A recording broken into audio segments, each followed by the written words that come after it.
Queridos, graça e paz. Faltam 7 minutos para meio-dia. Eu não quero me alongar, então gostaria que você estivesse bem atento, até para fazer um elogio aqui. Pô, o grupo está excelente, todo mundo já compreendeu essa ferramenta, está todo mundo já mutado aí no seu microfone, então não está tendo interferência praticamente que nenhuma. Eu espero que a internet também nos favoreça, o sinal permaneça aí agradável, aí, bom, para que chegue a palavra límpida até vocês. Bom, na semana passada, quando nós estávamos conversando sobre o que falar no dia de hoje, lógico, a temática teria que ser Páscoa, não seria diferente. Seria falar sobre a ressurreição do Cristo. E o Saulo, logo no início do culto, ele já faz essa abordagem que nós não vivemos uma Páscoa que o judaísmo, por exemplo, vive, né?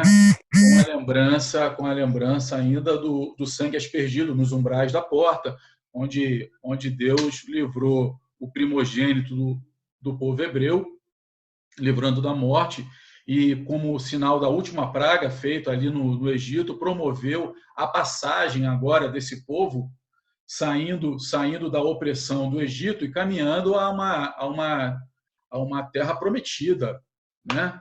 E tendo que fazer essa passagem por meio a um deserto.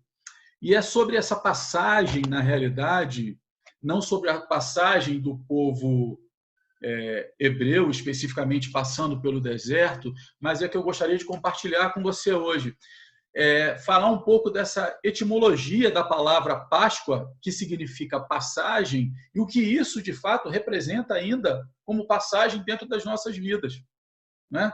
O que isso, de fato, afeta a nós como indivíduo, como indivíduo na particularidade da nossa existência, mas também nos afeta como participantes de uma comunidade e de uma sociedade. Eu poderia ler diversos textos falando sobre a ressurreição do Cristo e sobre como isso nos afetou, mas eu queria convidar você, eu sei que talvez nem todos estejam com a Bíblia fácil aí, a minha versão que eu estou utilizando hoje é a versão King James, eu achei a tradução bem interessante, está no capítulo 4 do livro de Romanos, é quando o apóstolo Paulo está discorrendo sobre justificação. O Saulo falou um pouco sobre isso, sobre a questão de nós sermos justificados hoje, de satisfazermos a justiça de Deus. E o apóstolo Paulo vem discorrendo sobre isso no capítulo 4, se utilizando do personagem Abraão, né? E explicando que Abraão não foi justificado pelas suas obras, que Abraão foi justificado pela fé, tá certo? E no versículo 24 e 25 nós podemos ler e compreender isso um pouco melhor. Diz assim: mas igualmente para todos nós, a quem Deus concederá justificação, a nós que cremos naquele que ressuscitou dos mortos, a Jesus, nosso Senhor. Ele foi entregue à morte para pagar todos os nossos pecados e ressuscitado para nossa completa justificação. Ora, no versículo 24, ele está dizendo que Deus concederia justificação para todo aquele que crê que Jesus Cristo ressuscitou dos mortos. Não posso ouvi-los, né? Não dá para fazer essa questão de sincronismo aí. Então, para todo aquele que crê que Jesus ressuscitou dos mortos, a esse é oferecido a justificação. E olhe, que a ressurreição do Cristo teve um porquê.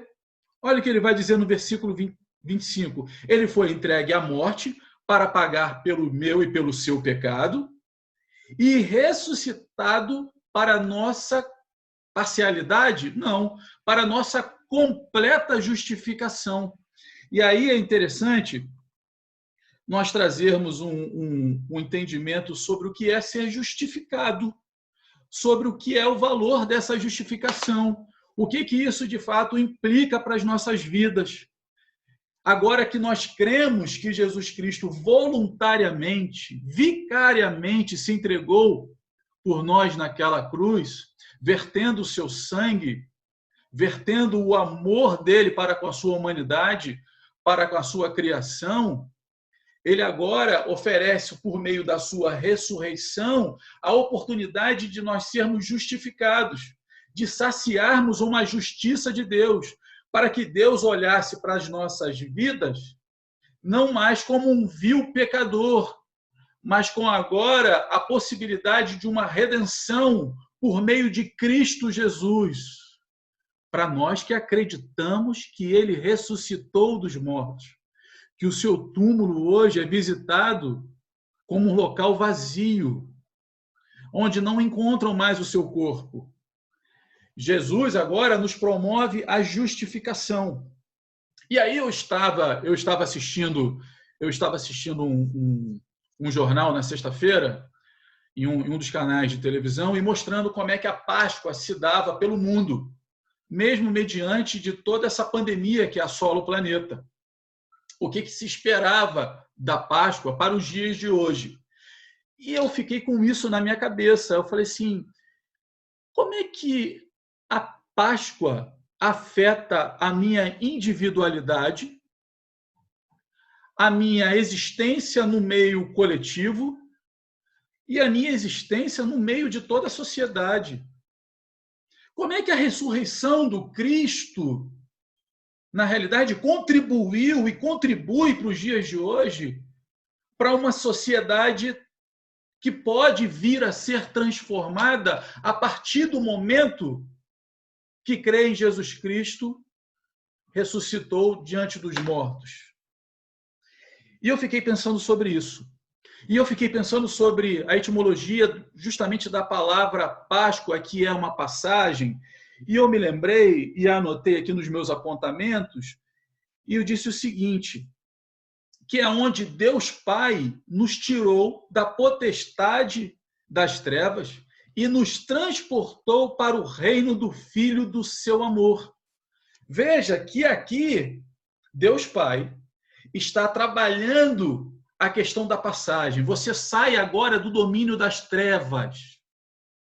Daquilo que te dominava, não domina mais. Eu estou transportando, eu estou fazendo com que você passe agora para o reino do Filho do meu amor. Você vai passar por isso. Eu vou transportar você de um local para outro. Você precisa agora crer em Jesus Cristo, que ressurgiu dos mortos, e crendo nele, você vai ser justificado. Eu vou olhar para você sobre um outro viés, sobre uma outra maneira, com uma outra ótica. Isso tudo foi pago por meio do sacrifício de Jesus naquela cruz, com uma promessa da ressurreição. Lembra-se que foi o próprio Cristo que disse, olha, derribai esse templo, que depois de 3 dias eu levantaria, e aquilo dá um nó na cabeça de quem ouve, não é não, André? Dá um nó na cabeça de quem ouve. Ele prometeu que depois, que no 3º dia, ele estaria ali se levantando e promovendo para nós a tão desejada justificação. E agora que nós somos justificados e que Deus opera justamente a nossa passagem do domínio da potestade das trevas, nos promovendo para o reino do seu Filho, um reino de amor, é que nós podemos começar a compreender o sentido da Páscoa, como ela pode ser importante a partir da nossa compreensão de que agora aquilo que tinha o domínio sobre as nossas vidas, que era o pecado que ele levou sobre ele, por isso nós somos justificados, por isso agora em Cristo Jesus nós temos poder para viver uma vida não mais domesticados, pautados, direcionados pelo pecado, mas agora vivendo justificado e com poder e autoridade em Cristo Jesus de dizer, não, eu não vou viver mais dessa maneira.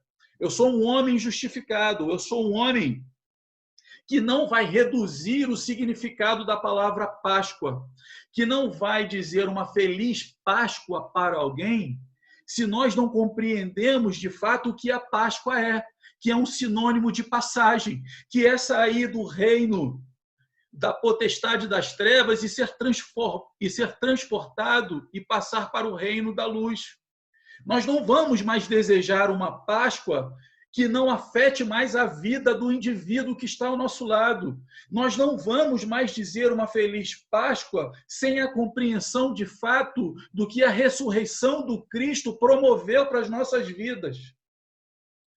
Promoveu a nossa justificação diante dos olhos do Deus Pai. Cristo ressuscitou e com isso trouxe a justificação. Sendo nós justificados nele, temos agora o poder de renunciar a velhos hábitos. Sabe o que o mundo espera da Páscoa? Sabe o que o mundo espera de um ser justificado? Atos de justiça. A Páscoa tem que promover a você a consciência de um ser justificado, porque o mundo deseja ver em você atos de justiça. De alguém que foi transportado da potestade das trevas e que agora está migrando, passando para o reino do divino amor do seu Filho. A Páscoa é uma ponte, não apenas da morte para a vida, não apenas das trevas para a luz. Ela é a mudança estrutural em nosso ser. É a saída agora do teórico para a prática. Entende isso? Não basta apenas dizer que Jesus Cristo ressuscitou, postar no teu Instagram, dizer no teu Facebook. Você precisa sair do teórico, nós precisamos sair do teórico, porque é isso que o mundo espera de nós, que nós saiamos do teórico, venhamos a praticar esses atos de justiça, colocar na prática agora todo o nosso conhecimento e a profundidade que quer dizer sobre o sacrifício de Cristo naquela cruz. A sua ressurreição teve um propósito e precisa entrar em vigor nas nossas vidas o quanto antes. E eu trouxe alguns apontamentos aqui. A Páscoa é a passagem da desconstrução do individualismo para a construção de um viver em comunidade. Você entendeu? A Páscoa é a desconstrução agora de um individualismo para começarmos a viver em comunidade. Sabe por quê? No momento dessa pandemia, tudo que nós cobramos do próximo é que o próximo respeite o direito, ou talvez o dever, de ficar em casa, porque você não quer ser afetado com esse vírus. Saímos agora de uma vivência individual e precisamos viver agora e desconstruir a nossa individualidade com a compreensão de que agora precisamos viver em comunidade. Inclusive respeitando e compreendendo a necessidade do teu próximo. Está numa fila do supermercado, 1,5 metro, 2 metros aqui, por favor. Vai para a fila do banco, senhor, chega um pouquinho para lá. Mas eu não estava acostumado a isso, eu estava acostumado de sair entrando, agora não posso. Agora você precisa ser desconstruído. Agora você precisa entender que você é um ser justificado e como um ser justificado esperam de você atos de justiça e de consciência comunitária. A Páscoa é a oportunidade de caminhar rumo à desconstrução do absolutismo centralizador, em direção à descentralização e à partilha de responsabilidade com o próximo. O reconhecimento de que o próximo que está ao seu lado tem um valor essencial para a sua vida. Antigamente nós poderíamos dizer assim, olha, eu estou absoluto, eu vivo sozinho, a minha forma de pensar é essa, eu não dependo de ninguém, eu vivo de maneira absoluta. E aí, quando você começa a olhar para aquilo que está acontecendo ao teu lado, quando você começa a olhar para as reportagens que estão acontecendo, diz o seguinte, olha, fica em casa, mas o serviço essencial continua nos atendendo. É o gari que está coletando o lixo da sua casa. Então você já não pode mais ser centralizador, absolutismo de um estilo de vida. Você agora precisa partilhar responsabilidade e precisa compreender uma vida em comunidade e precisa compartilhar disso com o teu próximo e a entender agora o seu sacrifício, a sua voluntariedade por mim e por você. A Páscoa é a ponte que lhe permite sair da escravidão rumo à liberdade. A Páscoa te permite sair da escravidão, do domínio do pecado, do domínio do vício, do domínio da dependência química, do domínio da dependência emocional de alguém. A Páscoa promove a libertação. E aí eu volto lá para o Antigo Testamento, quando depois do sangue aspergido nas portas, depois que os primogênitos dos egípcios foram sacrificados, depois que o povo começa a atravessar o Egito, se nós formos ler todo o livro do Êxodo, nós vamos ver de uma maneira muito nítida, muito simples, numa leitura até bem rasa e superficial, que a mentalidade do povo hebreu ainda era uma mentalidade escravagista. Ainda era uma mentalidade que sentia saudade da cebola que comia. Não era satisfeito com aquilo que estava vivendo. Era saudade ainda de uma opressão que lhe oferecia um mínimo de uma situação confortável para poder viver. São pessoas hoje que não conseguem compreender que a partir da ressurreição do Cristo, da sua justificação, estão livres, que o pecado já não domina mais a sua vida e que, como ser livre, você tem o poder em Cristo Jesus de dizer não para tais práticas, não para tais dependências, não para tais modos de vida, formas de pensar. A Páscoa faz com que você saia da fase, passe pela fase da incredulidade e caminhe rumo à credulidade. Caminhe rumo ao fato de agora confiar em Deus como Senhor da sua vida e não mais direcionado por tradições do mundo ou por heranças familiares, mas agora você é direcionado e vive justificado por Cristo, porque Ele ressuscitou dentre os mortos e concedeu a você a oportunidade de ter uma vida transformada. A Páscoa lhe oferece a oportunidade de sair do vitimismo em direção à redenção. Hoje vivemos uma sociedade que vive um vitimismo. Vive o vitimismo porque só consegue viver a dicotomia. Só consegue enxergar apenas dois polos. Não conseguem mais dialogar, não conseguem mais conversar. Não conseguem mais colocar as cartas nas mesas e tentar esclarecer algo. É uma sociedade que, quando ela não é compreendida pelo polo que ela assumiu, ela se vitimiza. Ela se coloca num degrau de inferioridade. A Páscoa, ela precisa promover a você a saída de uma vida vitimizada para uma vida de redenção, para uma vida agora de quem busca novas alternativas, novas possibilidades, todas elas criadas e ofertadas por Deus em você.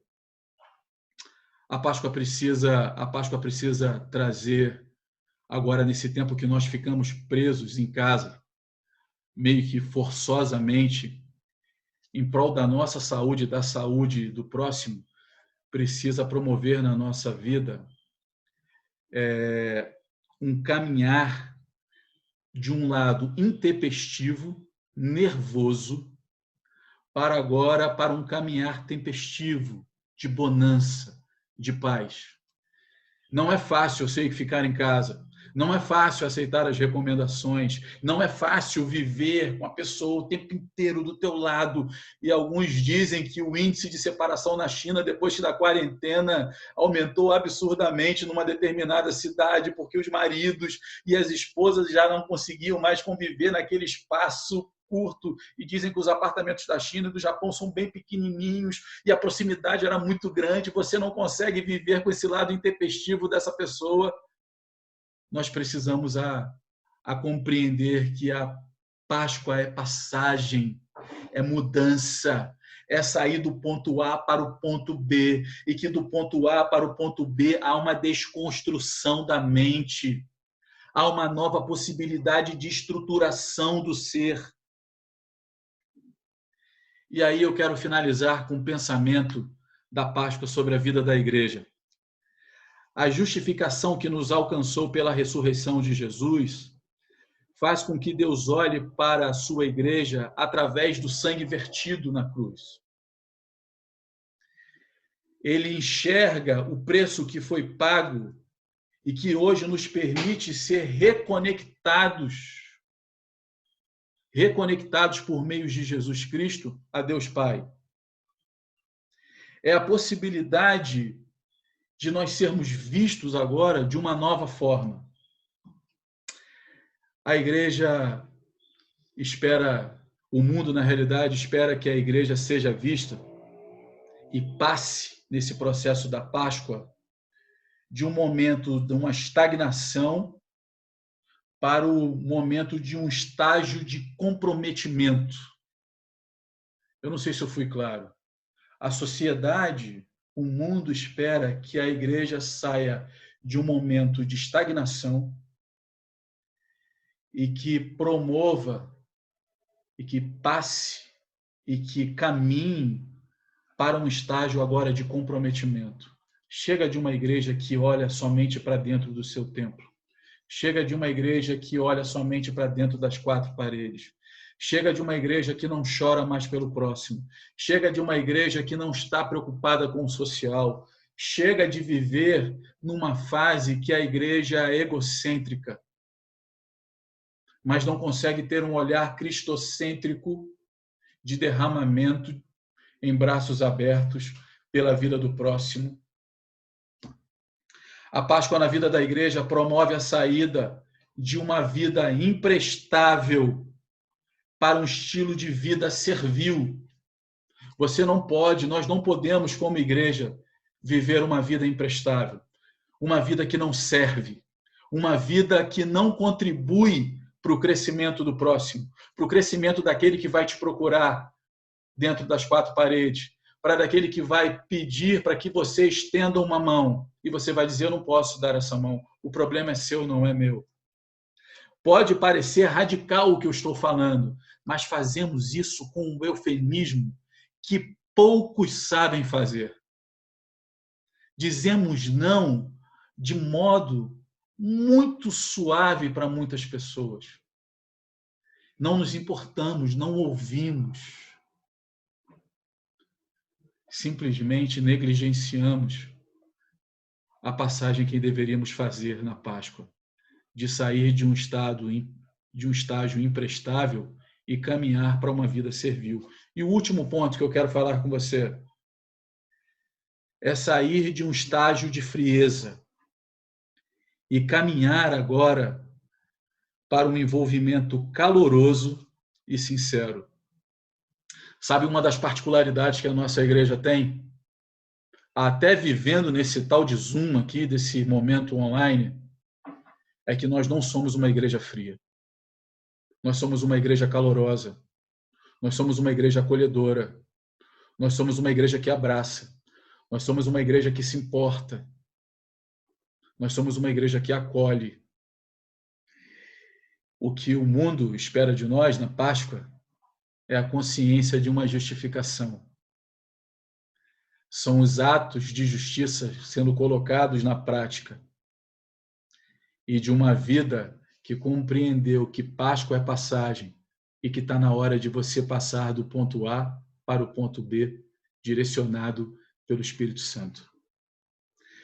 Quero que saiamos daqui refletindo que, mesmo sendo justificados por Cristo, é necessário fazer a passagem diariamente por meio do processo de santificação. Primeiro, nós somos justificados. Depois, tendo uma consciência de justificação, nós migramos agora para um processo de santificação. De nós pararmos e refletirmos sobre a estruturação e construção de um ser agora que tenha consciência do significado da Páscoa. Não é apenas uma vez no ano. Não está atrelado a simplesmente um dia no ano. Está em você e deveria ser reflexo de pensamentos seus diariamente, porque você precisa fazer a passagem diariamente. Que o mundo espera de um ser justificado nada mais é, e vou repetir, do que atos de justiça. Eu espero que nessa Páscoa os atos de justiça acompanhem a sua vida. Eu espero que você agora, na compreensão da justificação que recebeu por meio da ressurreição do Cristo, o seu processo de santificação comece. Para que esse livro, de fato, venha a ter sentido na sua vida, transforme a sua vida agora em uma carta que é para ser lida por aquele que está ao seu lado. Que esse livro que nos ensina o que é o derramamento de amor naquela cruz por mim e por você, faça sentido também na vida das pessoas que estão ao seu lado. Numa sociedade carente que espera o exalar do bom perfume de Cristo que deve haver em você. Que você caminhe rumo a essa santificação. Que a sua compreensão de justificação se torne refinada todos os dias. Que a compreensão pelo real significado da passagem faça sentido em você diariamente. Não fique atrelado à cronologia de um dia no ano. Que Deus te abençoe. Que Deus nos abençoe como Igreja Batista no Alto da Lapa, como Igreja do Senhor espalhado por esse mundo, na Alemanha, no Rio de Janeiro, no Canadá, ou em qualquer outro lugar. Que Deus traga para nós essa consciência bendita. É um prazer, ainda que não na mesma proporção, eu confesso, estar com você online. Gostaria de poder dar um abraço em cada um e desejar uma feliz passagem, uma feliz estruturação de consciência. Que Deus conceda a todos nós a oportunidade de vivermos atos de justiça todos os dias. Que a ressurreição dele faça sentido na minha e na sua vida. Deus te abençoe, Selene, Reinaldo, Gabriel, Noemi. Deus te abençoe, Valdeci, que hoje está aí sendo monitorado ferozmente aí pela Célia, sem poder falar. Suzane, Deus te abençoe. Sei que o Éder deve estar trabalhando. André, o seu pai, sua mãe, Dona Elza, ali, seu Jurandir, Deus te abençoe. Fernanda de Olinda, Deus te abençoe. Ricardo, com esposa e filha, Deus te abençoe, meu querido. Um privilégio, uma honra de ter a família hoje completa aqui. Mônica, Isabel, minhas queridas, minhas vizinhas mais próximas aqui, que Deus te abençoe. Mônica, se tiver uma refeição agradável, eu não fico nem um pouco constrangido de aceitar, eu me banho em álcool em gel, mas estarei aí. Anunciada, um prazer, beijão no filho, que Deus te abençoe, minha querida, te proporcione uma semana de vitória, viu? Que Deus te abençoe, você que faz falta aqui nas minhas caronas de domingo, naquele bate-papo agradável. Robson Gila, barba tá bonita, meu querido, Deus te abençoe, que Deus faça prosperar os teus caminhos aí. Luciano com o filho, Deus te abençoe, né?